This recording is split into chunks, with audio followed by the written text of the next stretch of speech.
నమస్కారం. గైడ్ కార్యక్రమానికి స్వాగతం. తెలంగాణలో గ్రూప్ ఉద్యోగులకు సంబంధించి మారిన సిలబస్, చేర్చిన కొత్త అంశాలు, ప్రిపరేషన్లో తీసుకోవాల్సిన జాగ్రత్తలు, రెఫరెన్స్ బుక్స్ తదితర అంశాలపై 21th century IAS study circle director Krishna Pradeep గారు అండ్ అలాగే ప్రొఫెసర్ గణేష్ గారు సలహాలు సూచనలు అందిస్తారు. నమస్కారం కృష్ణ ప్రదీప్ గారు. నమస్కారం గణేష్ గారు. సో గణేష్ గారు, మీరు చెప్పండి, గ్రూప్స్ ఉద్యోగులపై అభ్యర్థులు ఎక్కువ ఇంట్రెస్ట్ చూపుతారు, ఎందుకంటారు? వాస్తవికంగా తెలంగాణ రాష్ట్రంలో ఉన్నటువంటి అన్ని విశ్వవిద్యాలయాల్లో, కాలేజీలలో చదివేటటువంటి విద్యార్థులు చాలా వరకు గ్రామీణ నేపథ్యాన్ని కలిగినటువంటి విద్యార్థులు.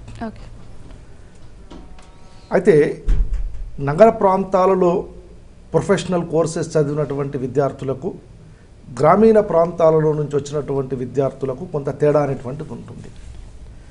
నగర ప్రాంతాల్లో చదువుకున్నటువంటి విద్యార్థులు చాలా వరకు ఈ ప్రైవేట్ సెక్టర్కు సంబంధించినటువంటి ఉద్యోగాలకు వెళ్ళడానికి చాలా అభిరుచి చూపించడం జరుగుతుంది. కానీ గ్రామీణ ప్రాంతాలలో నుంచి వచ్చినటువంటి విద్యార్థులకు ఏంటంటే ఒక సెక్యూరిటీ అనేటువంటిది కావాలి. అంటే అది జాబ్ సెక్యూరిటీ, లైఫ్ సెక్యూరిటీ. వాళ్ళ దృష్టిలో కేవలం ప్రభుత్వ ఉద్యోగం మాత్రమే తమ జీవితానికి, తమకు కావలసినటువంటి ఉద్యోగానికి సెక్యూరిటీ అనేటువంటిది కల్పించడం జరుగుతుంది. అందువల్ల చాలామంది గ్రామీణ ప్రాంతాల్లోకి వెళ్ళి వచ్చినటువంటి విద్యార్థులు ఈవెన్ ప్రొఫెషనల్ కోర్సెస్ చదివినప్పటికి కూడా వాళ్ళు భవిష్యత్తులో ఉద్యోగపరంగా కానీ తమ జీవితానికి సంబంధించి కూడా సంపూర్ణమైనటువంటి సెక్యూరిటీ ప్రభుత్వ ఉద్యోగం అయితేనే ఉంటుంది అనేటువంటి భావన చాలా ప్రగాఢంగా ఉంది. అదొకటి. రెండవది, ప్రభుత్వ ఉద్యోగంలో ఒడిదుడుకులు చాలా తక్కువ. అంటే ఒక్కసారి కనుక ఉద్యోగం కనుక వస్తే ప్రమోషన్ అనేటువంటిది వచ్చినా రాకపోయినా ఉద్యోగం మాత్రం భద్రంగా ఉంటుంది. కొన్ని ఇబ్బందులు ఎదురైనప్పటికీ కూడా ఆ ఉద్యోగంలో నెట్టుకు రావడం అనేటువంటిది సులభంగా ఉంటుంది. మూడవది, ప్రభుత్వ పరంగా లభ్యమయ్యేటటువంటి వసతులు కూడా చాలా ఉంటాయి. అంటే ఇక్కడ తన జీవితకాలంలో ఉద్యోగం చేసినప్పుడే కాదు, ఈవెన్ ఉద్యోగ విరమణానంతరం కూడా ఒక తమ జీవితానికి, అంటే భావి జీవితానికి కావలసినటువంటి రక్షణ ఈ ప్రభుత్వ ఉద్యోగాలలో ఉంటుంది. కాబట్టి ఈ కారణాలన్నింటిని దృష్టిలో పెట్టుకొని చాలా వరకు మరీ ముఖ్యంగా గ్రామీణ ప్రాంతాల నుంచి వచ్చినటువంటి విద్యార్థులు ఈ గ్రూప్స్ పోటీ పరీక్షలకు సిద్ధం కావడం జరుగుతూ ఉంది. సో నేను కృష్ణ గారు, మీరు చెప్పండి, అంటే సాంఘిక నిర్మాణం అంశాలు, ప్రభుత్వ విధానాలు అనే అంశంలో ఏ అంశాలు వస్తాయి కొంచెం వివరంగా చెప్పండి. అది సార్ అయితే బెటర్గా చెప్పగలుగుతారు. మీరు చెప్పండి సార్. అయితే నేను ఇందాకే చెప్పాను, నేను ఈ సాంఘిక నిర్మాణం అనేటువంటి పేపర్ గ్రూప్ 2 అండ్ గ్రూప్ 1 రెండు స్థాయిలలో కూడా ఉంది. వాస్తవికంగా విద్యార్థులలో ఒక మిస్అండర్స్టాండింగ్ ఉంది. సోషియాలజీ పేపర్ అని అనుకుంటున్నారు. అంటే ఈ భారతీయ సమాజానికి సంబంధించినటువంటి అంశాలను సోషియాలజీ అనేటువంటి సబ్జెక్ట్లో టీచ్ చేయడం జరుగుతుంది కాబట్టి అది సోషియాలజీకి సంబంధించిన పేపర్గా భావించడం జరుగుతుంది. కానీ ఈ పేపర్ ప్రధానంగా భారతీయ సమాజానికి సంబంధించినటువంటి పేపర్.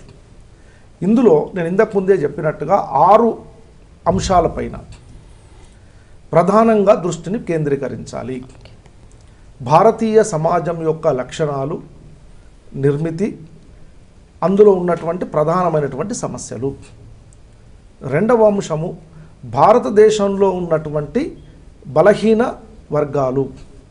ఆ బలహీన వర్గాలు ప్రధానంగా షెడ్యూల్డ్ కులాలు, షెడ్యూల్డ్ తెగలు, వెనుకబడినటువంటి వర్గాలు, మహిళలు, బాల కార్మికులు, ఈ రకమైనటువంటి వర్గాలకు సంబంధించి ఉన్నటువంటి ప్రధానమైనటువంటి సమస్యలేంటి, వాటిపైన దృష్టిని కేంద్రీకరించాలి. మూడవది, ఈ వర్గాల కోసం భారత ప్రభుత్వం కానీ తెలంగాణ ప్రభుత్వం కానీ రూపొందించి అమలుపరుస్తున్నటువంటి ప్రభుత్వ విధానాలు ఏమిటి, పాలసీస్ అంటాం.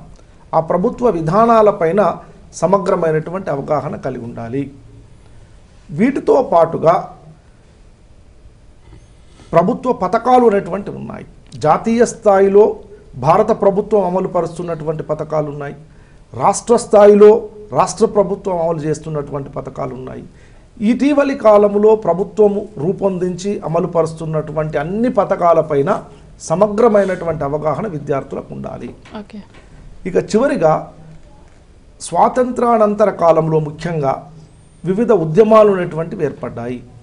అందులో ప్రధానంగా చెప్పుకోదగ్గ ఉద్యమాలు రైతు ఉద్యమాలు, మహిళా ఉద్యమాలు, దళిత ఉద్యమాలు, చిన్న రాష్ట్రాల డిమాండ్తో ఏర్పడినటువంటి ప్రాంతీయ ఉద్యమాలు, మానవ హక్కులకు సంబంధించినటువంటి ఉద్యమాలు, పర్యావరణానికి సంబంధించినటువంటి ఉద్యమాలు. ఈ ఉద్యమాలన్నింటికి పైన అవగాహన ఉండాలి. అంటే ముఖ్యంగా ఈ ఉద్యమాలను గురించి చదివేటప్పుడు ఆ ఉద్యమం అనేటటువంటిది ఏ కారణాల చేత ఏర్పడింది, ఆ ఉద్యమం యొక్క ప్రధానమైనటువంటి ఉద్దేశాలు ఏమిటి, మరి ఆ ఉద్యమం కనుక ఏవైనా సాధించగలిగిందా, సాధిస్తే ఆ సాధించిన విజయాలు ఏమిటి అనేటువంటి అంశాల మీద ప్రధానంగా విద్యార్థులు ఫోకస్ చేయాలి. సో ప్రదీప్ గారు మీరు చెప్పండి, అంటే కొత్తగా ప్రవేశపెట్టిన గవర్నెన్స్ వాటి విభాగం గురించి మీరు చెప్పండి. సో ఈ గవర్నెన్స్ అనేటటువంటి పేపరు భారతదేశ పరిపాలనా వ్యవస్థకు సంబంధించిందండి. పరిపాలన అన్నప్పుడు గతంలో ఉన్నటువంటి సాంప్రదాయ అర్థం ఏంటి అంటే కేవలం ప్రభుత్వం మాత్రమే పరిపాలన చేస్తుంది అని చెప్పి. కానీ 21వ శతాబ్దంలో పరిపాలన అంటే కేవలం ప్రభుత్వమే కాదు, ప్రభుత్వంతో పాటు ప్రైవేట్ రంగం కూడా ప్రభుత్వంతో భాగస్వామ్యంగా ఉంది. అలాగే స్వచ్ఛంద సంస్థలు కూడా ప్రభుత్వంతో భాగస్వాములై పరిపాలనా సేవలు అందించడం జరుగుతుంది. అండ్ అంతేకాకుండా ప్రభుత్వం స్థానిక స్థాయిలో ఉండేటటువంటి ప్రభుత్వాలని అలాగే ప్రజల్ని కూడా భాగస్వాములుగా చేసి పరిపాలన వ్యవహారాలు నిర్వహించడం జరుగుతుంది. వీటన్నిటినీ ఫోకస్ చేస్తూ గ్రూప్ 1 పేపర్లో గ్రూప్ 1లో సెకండ్ పేపర్లో ఈ ఇండియన్ పాలిటీ కాన్స్టిట్యూషన్తో పాటు గవర్నెన్స్ అనేటటువంటి విభాగాన్ని కూడా చేర్చడం జరిగింది. సో ఈ గవర్నెన్స్ అనేటటువంటి విభాగంలో మొత్తం 5 అధ్యాయాలు ఉన్నాయండి. వీటిల్లో మొదటి అధ్యాయంలో అసలు గవర్నెన్స్ అనేటటువంటి కాన్సెప్ట్ అండ్ దానికి సంబంధించినటువంటి అప్లికేషన్స్ మీద ఉంటాయి. అంటే లైక్ ఇప్పుడు గుడ్ గవర్నెన్స్ అంటే ఏంటి, ఈ గవర్నెన్స్ ఏ విధంగా భారతదేశంలో అమలు జరుగుతూ ఉంది, అలాగే వివిధ స్థాయిల్లో అంటే పర్టికులర్గా పంచాయతీల్లోనూ తర్వాత మున్సిపాలిటీల్లోనూ పరిపాలనా వ్యవహారాలు ఎలా జరుగుతున్నాయి, అండ్ దాంతోపాటు ఆర్థిక సంఘానికి సంబంధించినటువంటి సమస్యలు, ఇతర సవాళ్ళు, ఈ అంశాలన్నీ కూడా మొదటి చాప్టర్లో ఉండేటటువంటి అంశాలు. ఇక రెండో చాప్టర్లో ఉండేటటువంటి అంశాలు ప్రభుత్వం అమలు చేసేటటువంటి రూపొందించేటటువంటి విధానాలని క్షేత్రస్థాయిలో అమలు చేసేటటువంటి యంత్రాంగం గురించి.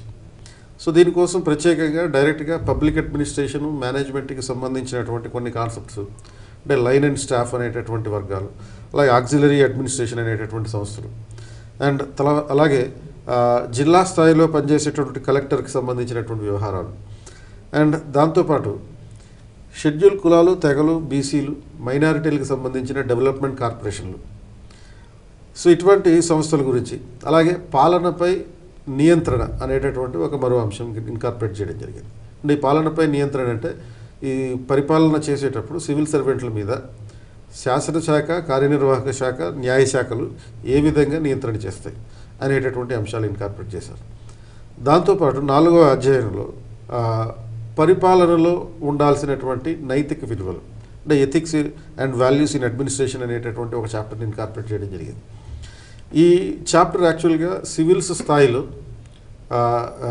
4వ పేపర్లో అంతర్భాగంగా ఉంది అనమాట. అంటే 4 సివిల్స్లో జనరల్ స్టడీస్ మెయిన్స్లో ఉండేటటువంటి ఎథిక్స్, ఇంటిగ్రిటీ అండ్ యాప్టిట్యూడ్ అనేటటువంటి ఈ పేపర్ని సూక్ష్మీకరించి గ్రూప్ 1 స్థాయికి తగ్గించి దీనికి ఒక చాప్టర్గా ఇన్కార్పొరేట్ చేయడం జరిగింది. అండ్ అలాగే డెవలప్మెంట్ ప్రాసెస్ అనేటటువంటిది ఒక 5వ అధ్యాయం. సో ఈ డెవలప్మెంట్ ప్రాసెస్ అనేటటువంటి చాప్టర్లో ఇందాక చెప్పినట్టుగా ప్రభుత్వంతో పాటు ప్రభుత్వం స్వచ్ఛంద సంస్థల్ని భాగస్వామ్యంగా చేసుకుని పరిపాలన చేస్తుందని చెప్పాము.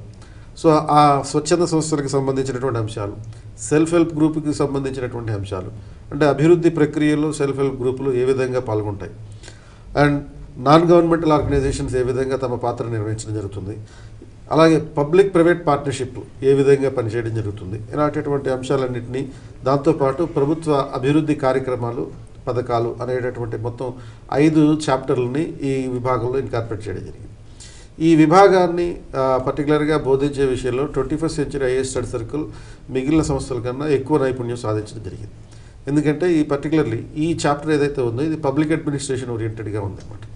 పబ్లిక్ అడ్మినిస్ట్రేషన్లో సివిల్ సర్వీస్ స్థాయిలో ఉండేటటువంటి పేపర్ 1లోని కొన్ని అంశాలు, అలాగే పేపర్ 2లోని కొన్ని అంశాలని తీసుకొని ఈ గవర్నెన్స్ భాగంలో ఇన్కార్పొరేట్ చేయడం జరిగింది. సో ఫండమెంటల్గా దీనికి సంబంధించినటువంటి సమగ్రమైనటువంటి material 21st century IAS study సర్కిల్లో విస్తృతంగా లభిస్తుంది. ఎందుకంటే ప్రారంభం నుంచి కూడా ఈ గవర్నెన్స్కి సంబంధించిన పబ్లిక్ అడ్మినిస్ట్రేషన్కి సంబంధించినటువంటి రిపోర్ట్లు కానీ, అంటే 2వ పాలనా సంస్కరణల సంఘానికి సంబంధించినటువంటి కొన్ని నివేదికలు, యోజన, కురుక్షేత్ర లాంటి మ్యాగజైన్స్ని ఆధారంగా చేసుకుని కొన్ని ఆర్టికల్స్, ఎవ్రీడే న్యూస్ పేపర్లో వచ్చేటటువంటి ఆర్టికల్స్ని బేస్ చేసుకుని వీటికి సంబంధించినటువంటి మెటీరియల్ని విస్తృతంగా 21st సెంచరీ ఐఏఎస్ స్టడీ సర్కిల్లో డెవలప్ చేస్తూ వస్తుంది. సో అది సివిల్ స్థాయిలో ఇది యాక్చువల్గా మేము ప్రిపేర్ చేస్తూ ఉన్నాం. అండ్ అదృష్టవశాత్తు ఈ గవర్నెన్స్ అనేటటువంటి విభాగం కూడా ఈ పబ్లిక్ అడ్మినిస్ట్రేషన్కి సంబంధించినటువంటి ఓరియంటేషన్లో ఉంది కనుక ఆ రకంగా ఆ సివిల్ స్థాయి స్టాండర్డ్ మెటీరియల్ని ఇక్కడ ఉపయోగించడం జరిగితే డెఫినెట్లీ అభ్యర్థులు మిగిలిన అభ్యర్థుల కన్నా మెరుగైన ఆన్సర్లు ఇవ్వడానికి అవకాశం ఉంటుంది. గైడ్ కార్యక్రమంలో చిన్న విరామం తీసుకుందాం.